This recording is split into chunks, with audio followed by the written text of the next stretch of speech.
Hey, what's going on, everyone? Welcome to another episode of Hockey on the Spot with Brandon Barenfeld. I'm Brandon Barenfeld. Thank you for joining me. This is episode 56 of Hockey on the Spot. For last night, 7 games. We're going to go over that action from last night, as well as some more updates. Got some big ones, actually, but before we get to that, let's get to the games. Starting with the Carolina Hurricanes and the Columbus Blue Jackets. In Columbus, big win for the Carolina Hurricanes by a final score of 2-1. Both Carolina goals being scored by Nathan Gerbe, the first one unassisted and the second one from Patrick Dwyer and Jordan Staal. Jared Staal is no longer playing. I believe he is down in the minors now. And Cam Ward had a big game, 25 saves and 26 shots, a .962 save percentage. For Columbus, they did take a 1-0 lead in the game, on a goal scored by Nikita Nikitin, assisted by Jack Skilly and Sean Collins. Sergei Bobrovsky got the full start in net, making 21 saves on 23 shots, a .913 save percentage. But again, big night for Nathan Gerbe, the smallest player in the National Hockey League, and he's definitely going to be loving that, even though it's only preseason. So congrats to the Carolina Hurricanes. Next, we have the Philadelphia Flyers and the New Jersey Devils in what was a rematch from a couple nights ago in Philadelphia. The Flyers could not get revenge. Big win for the New Jersey Devils in New Jersey. A big home ice win. Final score 4-1. So the Devils absolutely dominated in that action, and most of their contributions coming from most of their new players. After no scoring in the first period, the Devils lit it up in the second with goals from Damian Brunner, assisted by Ryan Clough and Travis Zajac. Then Steve Bernier would get on the board, assisted by Andrei Loktionov and Peter Harold. Then Dinas Zubris would score, assisted by Adam Larson and Andy Green. And last but not least, an empty net goal for the New Jersey Devils, scored by Michael Ryder, assisted by Adam Henrique and Bryce Salvador. The Devils got a split in net. Corey Schneider would play the first 2 periods, and Keith Kincaid would play the third period, and neither of them faced a lot of shots. Corey Schneider only had to face 9 shots, and he made all 9 saves. For Keith Kincaid, he only had to face 4 shots. He stopped 3, a .750 save percentage. So he did let up the only goal they gave up. And it's amazing the Flyers even scored a goal, because again, they only got 13 shots on goal, where the Devils got 25. That includes the empty net goal. But for the Flyers, their only goal being scored by Matt Reed, a short-handed goal, which was unassisted. Steve Mason played the entire game with Ray Emery as his backup. 21 saves on 24 shots and .875 save percentage. So another preseason game to forget for the Philadelphia Flyers, and congrats to the New Jersey Devils on a big home ice win. Next, we have the Ottawa Senators and the Montreal Canadiens in Montreal. Big win on home ice for the Montreal Canadiens. 3-1 would be the final score. After they surrendered a 1-0 lead, they started lighting it up. Alex Galchenyuk opened the scoring for Montreal, assisted by Danny Briere and Lars Eller. Then Thomas Plekanec would score, assisted by Brian Giunta and Rennie Bourque. And last but not least, Max Pacioretty would pretty much clinch the game, assisted by Danny Briere and David Desharnais. Carey Price got the full start in net with Peter Budaj as his backup, and he was excellent. 29 saves on 30 shots, a .967 save percentage. So big night for him. And for the Ottawa Senators, as I mentioned, they did take a 1-0 lead on a goal scored by Corey Conacher, with Chris Weidman getting the only assist. Craig Anderson got the full start in net with Robin Lehner as his backup. 22 saves on 25 shots and .880 save percentage. So not terrible, but not great. So a big win for the Montreal Canadiens. Congrats to them. Next, we have the Florida Panthers and the Tampa Bay Lightning. They played in Estero, Florida. So they played a game in Estero, Florida. Final score 3-2 in overtime in favor of the Lightning, who were considered the home team for that game. We will not have the assists or the goalie statistics for this game because it was not posted. However, I will say the goals and who started in net. Jonathan Hubert, for the Tampa Bay Lightning, their goals came from Tyler Johnson, who scored a power play goal. Richard Panik, who scored a short-handed goal that tied the game at 2. And then Nikita Kucherov would score the overtime winner with 4:05 into overtime. And Ben Bishop would get the full start in goal for the Tampa Bay Lightning. For the Florida Panthers, they took a 2-0 lead in the game. Both goals scored by Jonathan Huberdeau, both on the power play. They got the split in goal between Jacob Markstrom and Tim Thomas.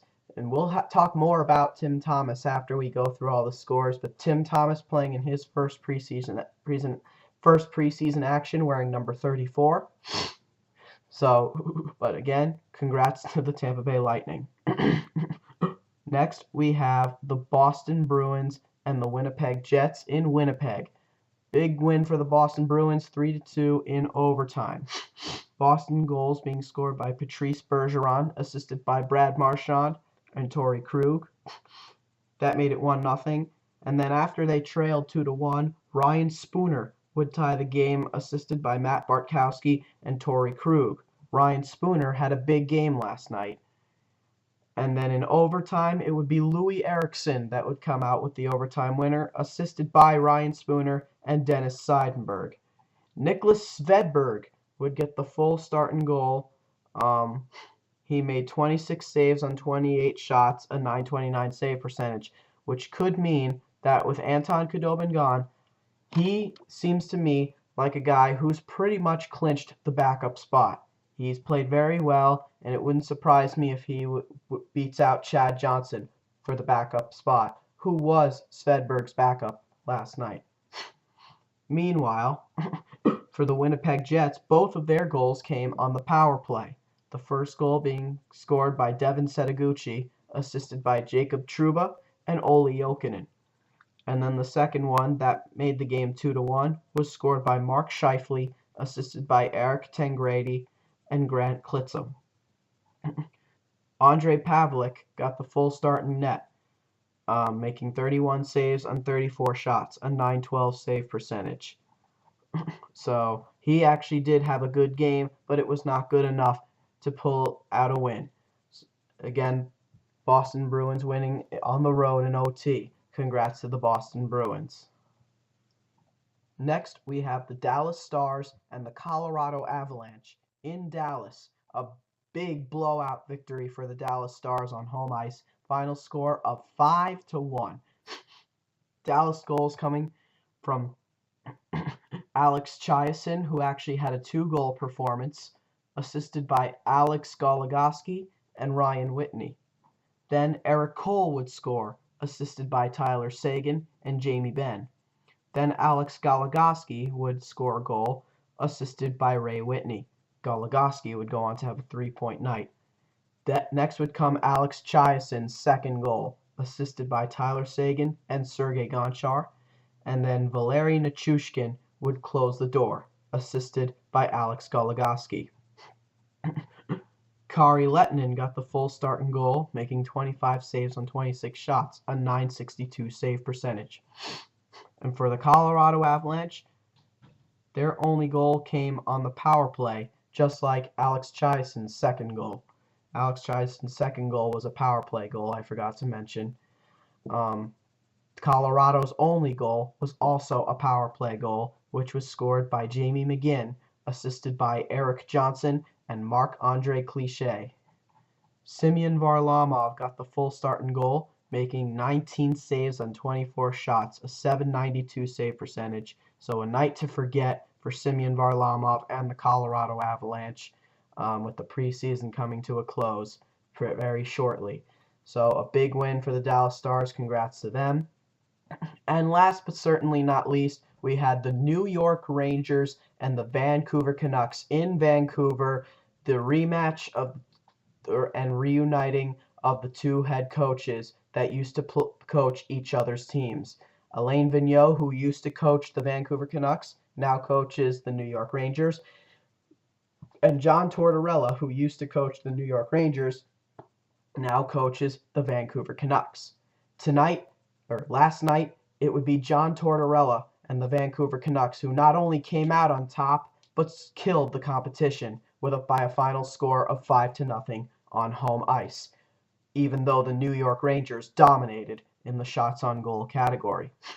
All the goals being scored by the Vancouver Canucks, all goals, and here they are. First was a power play goal scored by Henrik Sedin, who had a 2-goal performance, assisted by Alexander Edler and Daniel Sedin. Then young defenseman Frank Corrado would get up on the board, assisted by Jannik Hansen and Ryan Kesler. And then in the second period, a flurry for the Vancouver Canucks. Henrik Sedin would get his second goal of the game, assisted by Alexander Burrows and Alexander Edler. Next would be a power play goal by Ryan Kesler, assisted by Alexander Edler and Kevin Bieksa. Alexander Edler had a 3-assist performance. And then to top it all off, with under a minute to go in the second, Hunter Shinkaruk, their second first-round draft pick from last year's draft, would get up on the board, assisted by Alexander Burrows and Frank Corrado. And for the New York Rangers, they got an unintentional split in net.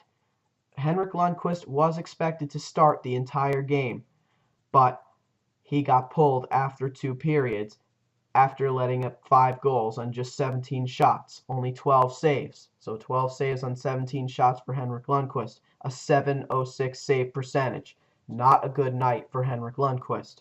In the third period, Martin Biron would come in. He only had to face 3 shots. He made all 3 saves, but it did not erase the fact that it was a bad night for the New York Rangers.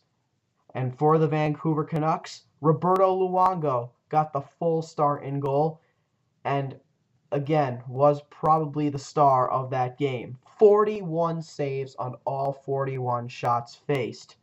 The Vancouver Canucks only had 20 shots on goal and scored 5 goals. The Rangers actually dominated the game, had 41 shots on goal, but couldn't get by Roberto Luongo. He was excellent as the Vancouver Canucks close out their preseason with a 2-4 record. But again, a night that was also filled with penalties, just an absolute night to forget for the New York Rangers. They will close out their preseason tonight, where they will play the Los Angeles Kings in Las Vegas, Nevada. A rematch from 1990 or 1991, something like that. They played each other in Vegas before. The last time they met in Vegas, it was the LA Kings that came out on top by a final score of 5-3. But again, last night it was John Tortorella that came out on top over Alain Vigneault. However, this is only preseason. They will face each other for real twice during the regular season, on November 30th at Madison Square Garden and on April Fool's Day, April 1st, in Vancouver.